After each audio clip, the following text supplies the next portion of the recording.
Final Fantasy XI, like all massively multiplayer online games, has evolved over time. As it currently exists, it's quite different from back in the mid-2000s when level 75 was the cap, leveling was still a group affair, and Vana'diel itself was a wholly unforgiving place.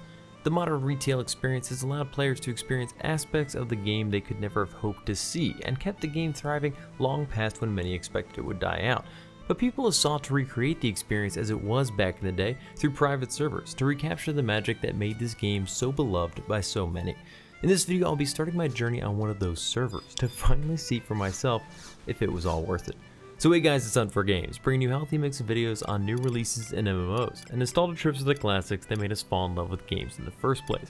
And nothing is more nostalgic than private server of an aging MMO, but what about this experience is so different from retail? Well, let's get into it. So let me start off by saying I expect this video to be a series of games, but to be honest, I've always avoided playing in a private server of Final Fantasy XI because I would expect that once I started playing, I realized that it was all rose-colored glasses, and I'm like, I can't do this again. I just can't do all the things I did 10, 15 years ago again. All the time investment, all the waiting, all the running around. But I had to try. I've been dying to try. People have been saying, you have to do this, you have to go back and experience it again. And it really has been eating away at me. So I hopped on a private server and I've been leveling with my red mage Hume from Bastock, which honestly is the weirdest sentence to even say. I've always been a Taro from Winders. I say all that to open up with, there should be more videos. I should have a part 2 of this, part 3, and on through my journey. But at any moment, I might wake up one morning and say, no, this is dumb. I'm done. I can't do it. I can't do it. The time investment is too great. It's one of the things that's kept me away. I just worry that with my schedule, the lifestyle of today, the way that I approach games now, I can't possibly invest the time that mid-2000s old Final Fantasy XI, classic Final Fantasy XI required players to put in. But we'll see. Now, many games that we do on Hunt4Games are about how Final Fantasy XI was in its classic state when it was capped 75 back in the day. And you remember all those amazing things and why they made it amazing. The slower combat, the group aspects, the huge open world. But for all those things that I remember about how the game used to be at 75, I have forgotten so much about what it's like to be level 1 with nothing. No sub job, no gear, literally no money. You start off with like 10 gil in your pocket and an adventurer's coupon that you can trade in for 50 gil. I thought it was at least 500. I mean, even quests acknowledge that 10 or 50 gil is basically worthless. Your first couple spells are 20 gil and that rises up to the hundreds in moments. But because you have literally no resources, no equipment, no jobs, no sub jobs, it's hard to even get that initial foothold. You can't kill anything. The enemies right outside the gates are kind of dangerous. I mean, if you fight too many bees in a row, you'll die. You have to rest in between. The world is terrifying. You don't want to stray too far from the city. I died like 3 times in the first day, and I'm familiar with how difficult Final Fantasy XI can be. I saw toughs and even matches, and I was like, well, at level 1, it's probably not that bad. No, it is bad from the moment you enter the game. You just find yourself scrounging for everything you can. You drop nothing. If you have a beehive chip, you look into what is the best way I can turn this beehive chip into some money, because I need money. I need anything that can give me a leg up on the auction house. 6 gil from a beastman is glorious. I mean, some spells or weapons, like we were saying, are only 50 to 100 gil, so every little piece of gil that you can get to start fleshing out your character with a little bit of better gear, or maybe its first or second spell, is ideal. Not saving those items, not managing to sell something on the auction house for 100 to 200 gil could mean the difference between obtaining your next spell or waiting. And you have to wait if you have the opportunity to be stronger with a new spell and you don't have it, that slows you down even further. So it's just this constant, what can I do to get a little bit more? So I finally started looking into where items came from again. I'm like, yeah, I could go out and I could kill worms for 10 hours and hope that I get a bunch of zinc ore and sell them on the auction house. But I kill things so slowly right now that it's not really, farming isn't my best option. So I'm looking into what quests even drop this item. Like there was a +1 mind hat that I probably haven't even really thought about for years. I would just buy it as any low-level job that needed mine, and then I would sell it back 2 seconds later. It's like under 5K, but I don't have any money. 5K is like a fortune to me right now. So I'm like, okay, is there any piece of gear that I can quest for to get? And it turns out you can. It's a Bastock quest. I totally got this amazing hat, and it's +1 mind. It's actually pretty decent for a starting red mage or white mage. So then I start looking into more. I'm like, okay, well, how about the ascetics ring or hermit's ring? Those +1 mind and int rings that you can wear pretty early on. Turns out they come from worms in King Rampar's tomb and Dangrove Wadi, which I haven't spent so much time in Dangrove Wadi ever. I understand why Bestoken players are like, please never again, because you're there all the time. I was in there killing worms for like 2 hours until I finally got 2 hermit's rings. Then I got like 3 more right in a row. Of course, that's Final Fantasy 11, but that was amazing because I was like, oh my god, I'm gonna sell these things. I was thrilled. I was jumping out of my seat for a hermit's ring.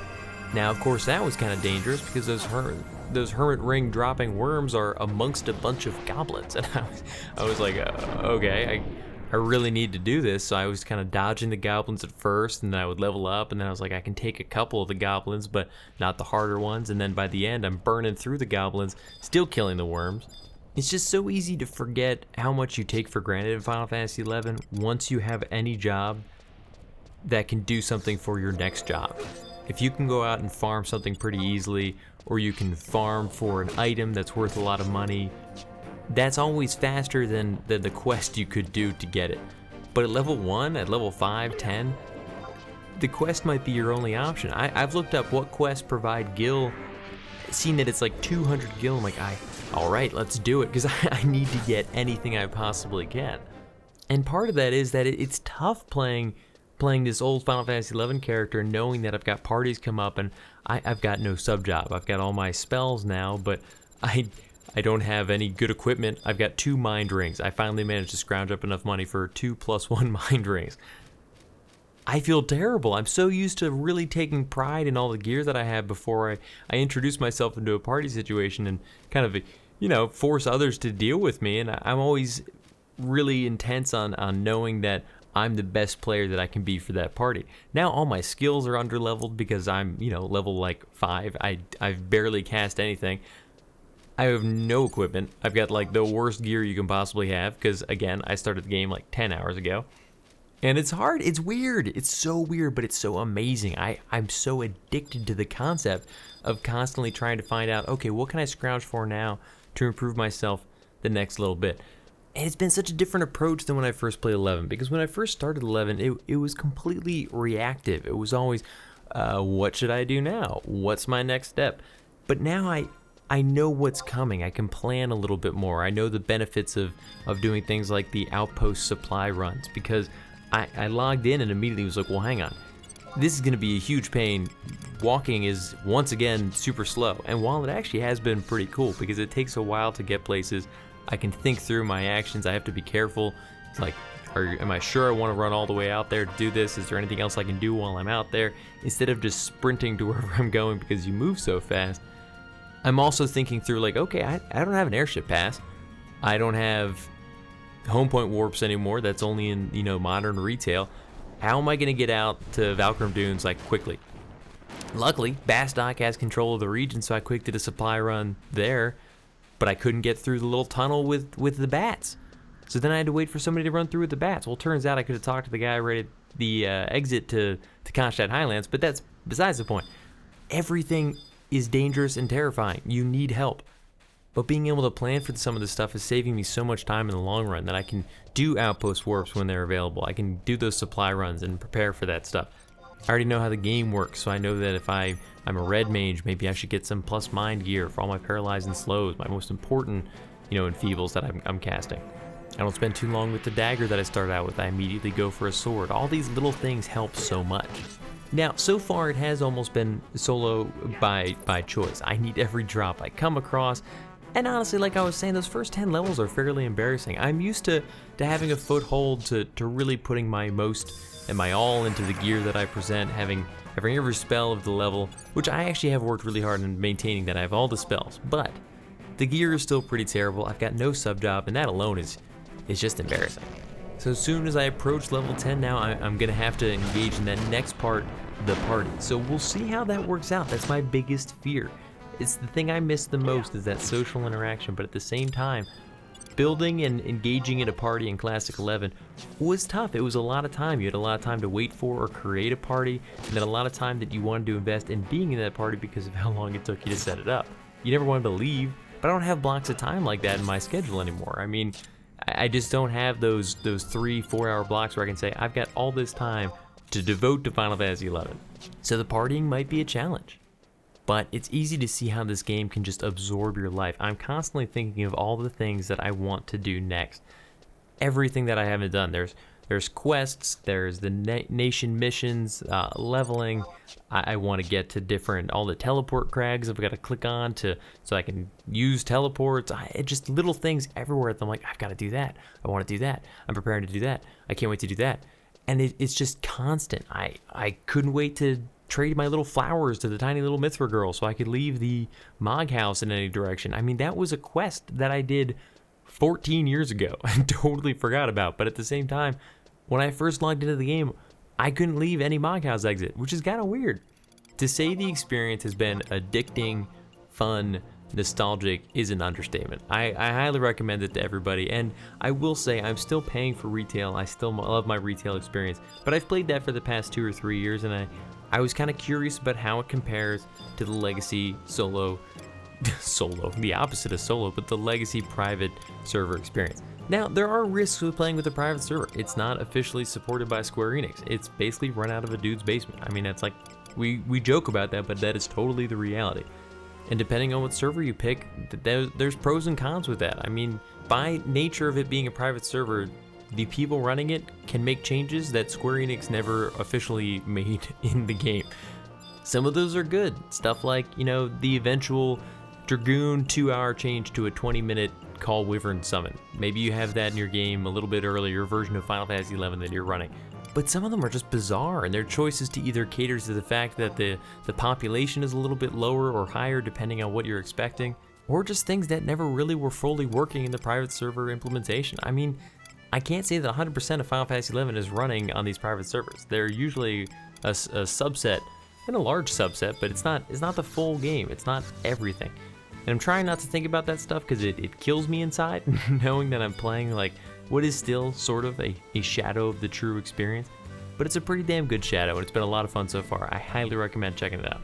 Again, if you truly love Final Fantasy XI, I continue to support that you support the actual retail version. It's the only way to keep Square Enix from shutting it down, from continuing to support it with updates and hopefully, more actual content driven, possibly expansions someday in the future. I doubt it, but who knows.